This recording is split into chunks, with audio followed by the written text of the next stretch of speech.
Welcome back. The NBC Radio Services will be hosting this year's World Radio Day celebrations to be held on the 13th of February at the Radio Centre in Windhoek. In the build-up to the 12th World Radio Day celebration, we will be hosting a series of interviews with the various radio managers, key stakeholders and industry players within the radio fraternity. The theme for the 12th edition of World Radio Day is Radio and Peace. And to touch on the role of radio in conflict resolution is NBC's acting head of radio services, Marina Matundu. Good evening and welcome to the show. Good evening, Nina. Thank you so much for having me on your show. Thank you so much for being here. All right. Just to start with, talk to us about, what the importance of Radio Day is. Yeah, first and foremost, the radio is a very powerful tool. It's so influential.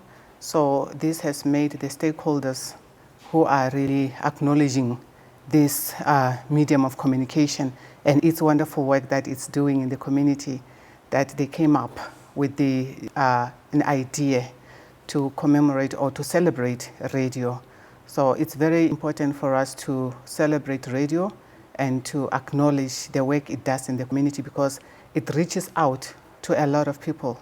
It reaches out to the largest audience across corners of the country, irrespective of the geographical areas. So it's so powerful that it should be acknowledged and be celebrated. Radio also reaches out to people irrespective of their educational backgrounds. It also reaches to people in different languages that they appreciate or understand. So it's really a wonderful medium of communication, and it deserves to be celebrated. Yeah. As you rightfully mentioned, radio is a powerful medium for celebrating humanity and all its diversity, and constitutes a platform for democratic discourse. When it comes to conflict resolution, what role does radio play in that? Radio plays a huge role because we are the agenda setters as the radio broadcasters.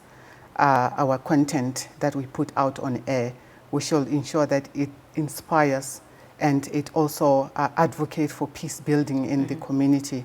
Of course, there are conflicts and they spilled all over, and radio finds itself in the middle of the conflict. So it's really up to the radio and the broadcasters to ensure that this kind of conflict are managed.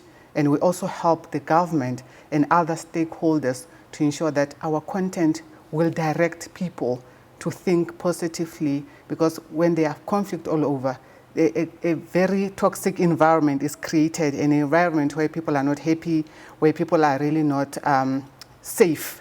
So with this kind of content, we are directing people to really think positively and look for solutions.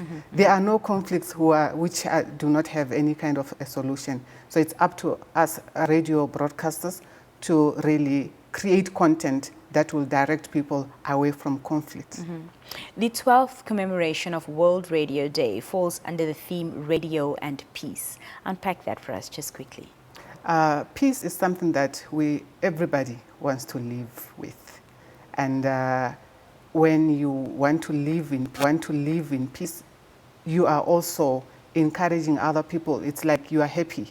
When you are living in a peaceful environment, you are happy, and you also live a life that is not stagnated. Developments are also flourishing, they are flowing. So radio, as I said, it brings up that kind of element in its content to speak about peace, to advocate for peace, to ensure that the audience gets the message that will really build their future. So it's only through radio. I'm not saying TV is also playing a huge role. However, radio is immediate. Every time we are giving information on time, it's current. So the news and the information that goes to the people, it's timely. So through this kind of a powerful platform, we advocate for peace, and our program should really also focus around that kind of an aspect. And how are preparations going for World Radio Day? Preparations are going very, very well. We have started already with promos, and also we started with interviews as I'm sitting right here now. And we are really ready to invite the public to go and meet their favorite announcers, because we are talking about radio and the importance of radio. But there are those who are behind the mic they should also be celebrated, because without them, we don't have radio. Yeah. And without our listeners, without our audience, we also do not have radio. So we are ready.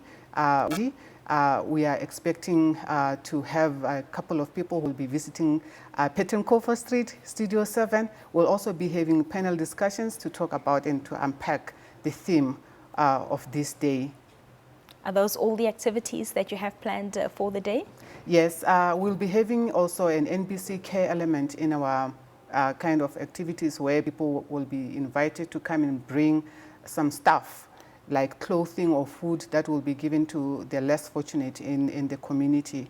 And yeah, so basically from 6 o'clock in the morning, our content will be dominated with radio and peace. We'll be talking to people around that, and different people are invited, young, old. You know, radio speaks to old souls. Right. Whether they are young or they are old, wherever they are invited, for those who are able to go there. But for those who are not able to be at the event, they will have to tune in on our 11 radio stations. Of course. Yes. Well, thank you so much. That's all the time we have this evening, and I appreciate you being here. Thank you so much for having me, Nina. I appreciate it. That was Marina Matundu, who is NBC's acting head of radio services, speaking to us about their preparations for the 12th World Radio Day celebrations.